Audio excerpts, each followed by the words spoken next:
ನಮಾಮಿ ಶಂಕರಂ ಸದಾಶಿವ ಸಮಾರಂಭಂ ಶಂಕರಾಚಾರ್ಯ ಮಧ್ಯಮಾಂ ಅಸ್ಮದಾಚಾರ್ಯ ಪರ್ಯಂತಂ ವಂದೇ ಗುರು ಪರಂಪರಾಂ ಶ್ರುತಿ ಸ್ಮೃತಿ ಪುರಾಣಾನಾಂ ಆಲಯಂ ಕರುಣಾಲಯಂ ನಮಾಮಿ ಭಗವತ್ಪಾದಂ ಶಂಕರಂ ಲೋಕಶಂಕರಂ. ನಾಡಿನ ಸಮಸ್ತ ವೀಕ್ಷಕ ಬಂಧುಗಳ ಪಾದಾರವಿಂದಗಳಿಗೆ ನನ್ನ ಶಿರಸಾಷ್ಟಾಂಗ ನಮಸ್ಕಾರಗಳು. ಸಂಖ್ಯೆಗಳ ತಾಕತ್ತು, ನಕ್ಷತ್ರಗಳ ಶಕ್ತಿ, ರಾಶಿಗಳ ಮಂತ್ರತ್ವ, ಇವೆಲ್ಲದರ ಪರಾಕಾಷ್ಠತೆಯನ್ನ ನಿಮಗೆ ತಿಳಿಸ್ತಿದ್ದೇನೆ. ನಿಮಗೇ ಗೊತ್ತಿಲ್ಲದೆಯೇ ನೀವೊಂದು ಸಂಖ್ಯೆ, ಹೆಸರು, ಇಲ್ಲವೇ ನಕ್ಷತ್ರ, ಇಲ್ಲ ರಾಶಿ, ಇವುಗಳ ಭಾವಕ್ಕೆ ಒಳಗಾಗಿ ಬಂದಿರ್ತೀರಿ.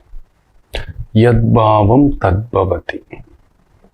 ನಾವು ಏನೋ ಒಂದು ಭಾವ ಇಟ್ಕೊಂಡು ಬಂದಿದ್ದೇವೆ. ಆ ಭಾವಕ್ಕೆ ತಕ್ಕಂತೆಯೇ ಅಲ್ಲೊಂದು ಭಗವಂತ ಕೊಡ್ತಕ್ಕಂಥ ಒಂದು ವರ. ಅದನ್ನ ಫೀಲ್ ಮಾಡಬೇಕು. ನಮಗೊಂದು ಒಳ್ಳೇದಾಯ್ತು ಭಗವಂತ, ಇದು ನೀನು ಕೊಟ್ಟ ಒಂದು ಭಿಕ್ಷೆ. ಭಗವಂತ ಅಲ್ಲೊಂದು ನೋವು ಬಂತು, ನೀನಿಟ್ಟ ಪರೀಕ್ಷೆ ಅಷ್ಟೆ. ಈ ಪರೀಕ್ಷೆಯಲ್ಲಿ ತೇರ್ಗಡೆ ಅದೆಲ್ಲ ಎಂಥದಿಲ್ಲ. ಪುನರಪಿ ಜನನಂ ಪುನರಪಿ ಮರಣಂ, ಇದು ನೆನ್ಪಿಟ್ಕೊಳ್ಳಿ. ಬರ್ತಿದ್ದೇವೆ ಮತ್ತು ಹೋಗ್ತಿದ್ದೇವೆ, ಇರುವಷ್ಟು ದಿನ ಅದನ್ನು ನಿಭಾಯಿಸ್ಕೊಳ್ಳಲಿಕ್ಕೆ ನಮಗೆ ಅನ್ನತಕ್ಕಂಥದ್ದು. ಮುಖ್ಯವಾಗಿ ನೀವು ಈ ಸಂಖ್ಯೆಗಳಲ್ಲಿ ಹುಟ್ಟಿದ್ದರೆ ನೀವು ಬಂದಿರೋದೇ ಮೋಸ ಹೋಗಲು ಜಾಗ್ರತೆ. ನಮ್ಮನ್ನು ಮೋಸ ಮಾಡೋರು ಜಾಸ್ತಿ, ನಿಮಗೇ ಗೊತ್ತಿಲ್ಲದೆ. ಅದನ್ನು ಎದುರಿಸೋ ಶಕ್ತಿ ಕೂಡ ನಿಮಗಿಲ್ಲ. ಗುರುಗಳೇ ನಮಗೆ ಹಿಂಗಾಗೋಯ್ತು, ಗುರುಗಳೇ ಹಿಂಗಾಗೋಯ್ತು, ಗುರುಗಳೇ ಈ ರೀತಿ ಆಗೋಯ್ತು, ಗುರುಗಳೇ ಥರ ತಿನ್ಬಿಟ್ರು. ನೋಡಿ, ಇದು ಕರುಗಾಲ, ಕಲಿಗಾಲ, ಒಂಥರ ಬರಡು ಕಾಲ. ಮನುಷ್ಯನ ವಿವೇಚನೆಗಳು, ಆಲೋಚನೆಗಳು, ಸುಲೋಚನೆಗಳು ಬತ್ತಿ ಹೋಗ್ಬಿಟ್ಟಿದ್ದಾನೆ. ಅವನಲ್ಲಿ ಧರ್ಮ ಅನ್ನೋದಿಲ್ಲ ಇನ್ನು. ತುಂಬಾ ಅಪರೂಪ. ಯಾವಾಗ್ಲೂ ಒಂದ್ಸಲಿ, ದಿನಕ್ಕೊಮ್ಮೆ ಒಂದು 10 ನಿಮಿಷ ಜಾಗೃತ. 10 ನಿಮಿಷ ನಾವ್ ಹೆಂಗೆ ದೇವ್ರ ಮುಂದ್ಗಡೆ ಒಂದು 10 ನಿಮಿಷ ಪ್ರಾರ್ಥನೆ ಮಾಡುತ್ತೇವೆಯೋ, ದೇವ್ರ ಮುಂದ್ಗಡೆ 10 ನಿಮಿಷ, 10 ನಿಮಿಷ ಅಷ್ಟೇ ಅವನು ಧರ್ಮವಂತ. ಮಿಕ್ಕೆಲ್ಲ ಅಂತೂ ಅಧರ್ಮವಂತ. ಎಷ್ಟು ಅಂದವಿದೆ, ಎಷ್ಟು ಚಂದವಿದೆ. ಆ ಮನೆ ಚಂದ, ಇದು ಚಂದ, ಈ ವಾಚ್ ಚಂದ, ಈ ಕಾರ್ ಚಂದ. ಅಂದವಾಗಿದ್ದೆಲ್ಲ ನನಗಿರ್ಬೇಕು. ಹೇಗಾದರೂ ಸರಿ ಬದುಕಬೇಕು, ಹೆಂಗಾದರೂ ಸರಿ ಬದುಕಬೇಕು. ಈ ರೀತಿಯ ಭಾವೋದ್ವೇಗಗಳಿಗೆ ಒಳಗಾಗಿ ಬಿಟ್ಟಿದ್ದಾನೆ. ಆದರೆ ನಿಮ್ಮಲ್ಲಿ ಅಂಥದ್ದೊಂದು ಭಾವ ಕಡಿಮೆ. ಮೋಸ ಮಾಡೋದು, ಕಿತ್ಕೊಳ್ಳೋದು, ಸುಳ್ಳು ಹೇಳೋದು, ನನಗೊಬ್ಬನೇ ಬದುಕೋದು, ನನ್ನಿಂದಲೇ ಬದುಕು ಅನ್ನತಕ್ಕಂಥದ್ದು ಖಂಡಿತ ಈ ಸಂಖ್ಯೆಗಳ ಪರಿಭ್ರಮಣದಲ್ಲಿ ಹುಟ್ಟಿರ್ತಕ್ಕಂಥವರಿಗೆ ದೈವ ಇಟ್ಟಿರುವ ಒಂದು ಬಹುದೊಡ್ಡ ವರ. Born for that gift. You are a gifted person.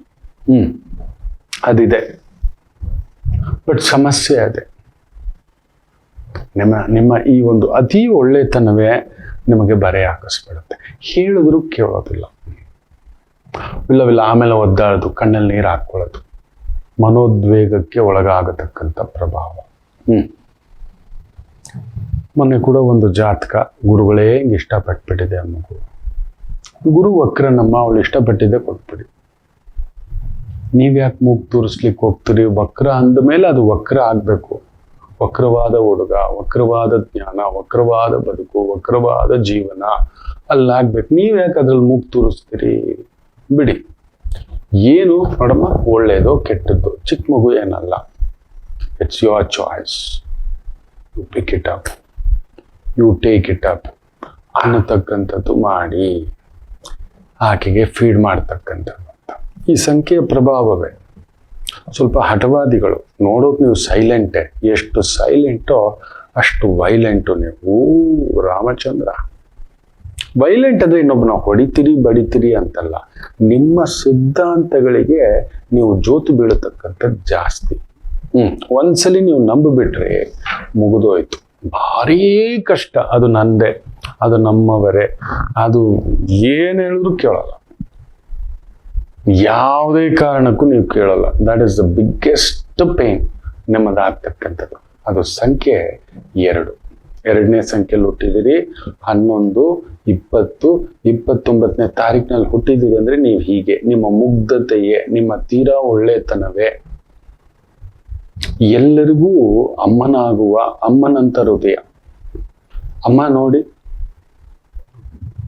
ಜಗತ್ತಿನಲ್ಲಿ ಅಮ್ಮ ಈ ಕಣ್ಣಿಗೆ ಸುಣ್ಣ, ಈ ಕಣ್ಣಿಗೆ ಬೆಣ್ಣೆ, ಅದು ಅಪರೂಪ ಎಲ್ಲೋ. ಅದರಲ್ಲೂ ಮನೆಯಲ್ಲಿ ದೊಡ್ಡ ಮಗ ಇದ್ದಾನೆ ಅಂತ ಇಟ್ಕೊಳ್ಳಿ, ಒಬ್ಬ ಪೆದ್ದ ಮಗ ಇದ್ದಾನೆ ಅಂತ ಇಟ್ಕೊಳ್ಳಿ, ಮುದ್ದು, ಅವನನ್ನೇ ತುಂಬಾ ಮುದ್ದು ಮಾಡೋದು ಎಲ್ಲಾದ್ರೂ ಕೇಳಿದೀರಾ? ಯಾರಾದ್ರೂ ದಡ್ಡ ಪೆದ್ದ ಯೋಗ್ಯತೆ ಇಲ್ಲ ಅಂದ್ರೆ ಬೈತಾ ಇರ್ತಾರೆ, ಅಂತವನ್ ಎತ್ಬಿಟ್ಟಿದೀಯಾ, ನೋಡು ಅಪ್ರಯೋಜಕ, ಹಾಗೆ ಹೀಗೆ ಅಂತ. ಖಂಡಿತ ನೀವು ಗಮನಿಸಿ ನೋಡಿ, ಯಾವ ಮಗ ಸ್ವಲ್ಪ ಮೂರ್ಖ ಇರ್ತಾನೋ, ಪೆದ್ದ ಇರ್ತಾನೋ, ದಡ್ಡ ಇರ್ತಾನೋ ಅವನನ್ನು ಅಪ್ಕೊಳ್ಳೋದು ತಾಯಿ ಮಾತ್ರನೇ. ಅದನ್ನು ಅನುಭವಿಸಿದಾನೆ. ನಾನೊಬ್ಬ ಅಪ್ರಯೋಜಕನೇ, ನೀವು ನಂಬಲ್ಲ, ಮೂರ್ಖನೇ, ಪೆದ್ಗುಂಡನೇ, ಸತ್ಯವಾಗ್ಲೂ ಹೇಳ್ತಾನೆ. ಅಮ್ಮ ಅದಕ್ಕೆ ಅವನ್ಗೇನು ಹೇಳ್ಬೇಡಿ ಅನ್ನೋದು, ತಲೆ ಕೆಡಿಸ್ಬೇಡಿ ಅನ್ನೋದು. ತುಂಬಾ ನೊಂದ್ಕೊಂಡಾಗ ಹಿಂಗ್ ಬಂದು ಹಿಂಗ್ ಕುತ್ಕೊಬಿಡ್ತಿದ್ದೆ. ಅದು ಎಷ್ಟು ಚೆನ್ನಾಗಿ ತಲೆಗೆ ಎಣ್ಣೆ ಹಾಕಿ ಹಿಂಗ್ ಒರೆಸ್ತಾ, ಲೋಕದಲ್ಲಿ ಹಿಂಗಿರ್ತಾರೆ ಮಗ, ನೀನು ನಂಬೋದೇ ಆಯ್ತು ಕಣೋ, ನಾನು ಎಷ್ಟು ಸಲ ಹೇಳ್ತೀನಿ ಕಣೋ, ನಿಮ್ಗೇನು ಆಗಲ್ಲ ಬಿಡು, ನೀನ್ ಮತ್ತೆ ಎದ್ದೋಳ್ತೆ. ಪ್ರತಿ ಬಾರಿ ಸೋತ ಆಗಲ್ಲೋ ಅಲ್ಲೊಂದು ಪರೀಕ್ಷೆ.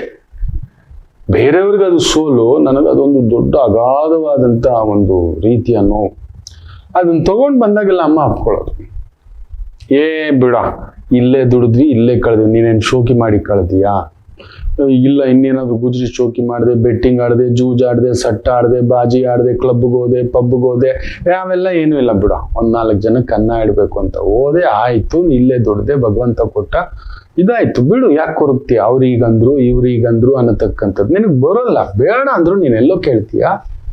ನೀನೆಲ್ಲೋ ಕೇಳಿದ್ಯಾ ಅಂತ. ದಡ್ಡ ನೀನು. ಈ ಲೋಕವನ್ನು ನೀನು ಅರ್ಥನೇ ಮಾಡ್ಕೊಂಡು ನೋಡು, ಅವ್ನು ನೋಡು ನಮ್ಮ ಅಣ್ಣನನ್ನ, ನನ್ನ ತಮ್ಮನನ್ನ ತೋರಿಸ್ಬಿಟ್ಟವಳು ಅವರು. ನೋಡು ಸಿಕ್ಕಾಕೋತಾರ ಅವರು, ಇನ್ನು ಅವರೇ ನಿನ್ನ ಸಿಕ್ಕಾಕ್ಸ್ಕೊಬಿಡ್ತಾರೆ ಅಂತ. ಖಂಡಿತ ಭಾರಿ ಬುದ್ಧಿವಂತರು. ಅವ್ರನ್ನ ಸಮಾಧಾನ ಮಾಡೋ ಪ್ರಯತ್ನನೇ ಇರಲಿಲ್ಲ ಅಲ್ಲಿ. ಒಂದು ತಾಯಿಗಿರುವಂತ ಪರಿಪೂರ್ಣ ಗುಣ ಈ ಸಂಖ್ಯೆ 2 ಹುಟ್ಟಿದವ್ರಿಗಿರುತ್ತೆ. 2, 11, 20, 29. ಹೌದು ಅಲ್ವೋ ಹೇಳಿ, ನಿಮ್ ಕಣ್ಣೀರು ಯಾರೂ ನೋಡಿಲ್ಲ, ಅಷ್ಟತ್ತಿರ್ತೀರಿ. ನಿಮ್ಮ ಒಳ್ಳೆತನವೇ ದುರುಪಯೋಗ. ಈ ಲೋಕಕ್ಕೆ ನಿಜ ಹೇಳ್ತೇನೆ, ನೀವು ವ್ಯವಹಾರ ಮಾಡುವುದು ಒಳ್ಳೆಯದಲ್ಲ. ಮಾಡಿದ್ರು ಒಂದೊಳ್ಳೆ ಎಕ್ಸ್ಪರ್ಟ್ಗಳನ್ನ ಇಟ್ಕೊಳ್ಳಿ. ಎಕ್ಸ್ಪರ್ಟ್ಸ್ ಪಕ್ಕದಲ್ಲಿ ವೈದಿಕರು, ಅನುಭವಸ್ಥರು, teachers, lecturers, professors, lawyer, chartered accountants, ಇಂಥವ್ರನ್ನ ಪಕ್ಕದಲ್ಲಿ ಇಟ್ಕೊಳ್ಳಿ. ಏನ್ ಮಾಡ್ಬೇಕಂದ್ರೂ ಸ್ವಲ್ಪ ನಿಧಾನ ಮಾಡಿ. ನಿಮ್ಮ ಮುಗ್ಧತೆ ಎಲ್ಲರೂ ದುರುಪಯೋಗ ಪಡಿಸ್ಕೊಳ್ಳೋದೆ, ನಿಮ್ಮ ಮನೆಯವ್ರ ಸಮೇತ, ನಿಮ್ಮ ಕುಟುಂಬದವ್ರ ಸಮೇತ, ನಿಮ್ಮ ಆತ್ಮೀಯರ ಸಮೇತ ಏನೋ ಮಾತುಗಳು ಹೇಳಿ ಹೇಳಿ ಹೇಳಿ ಹೇಳಿ ಗುಬ್ಚಾಕೋಬಿಡ್ತಾರೆ. ಬಲೆ ಹಾಕೇ ಬಿಡೋದು. ನೀವು ಸಿಕ್ಕಾಕೋಬಿಟ್ಟು ಗುರುಗಳೇ ಹಿಂಗಾಯ್ತು ಹಂಗಾಯ್ತು ಅಂತ ಕಣ್ಣೀರು ಹಾಕ್ತಕ್ಕಂಥದ್ದು. ನಿಮ್ಮ ಮುಗ್ಧತೆಯೇ ನಿಮಗೆ ಅದು ಶಾಪವಾಗಿ ನಿಂತ್ಕೊಳ್ಳುತ್ತೆ. ಹೌದೋ ಅಲ್ವೋ ಕಾಯ್ತಾ ಇರ್ತಾನೆ.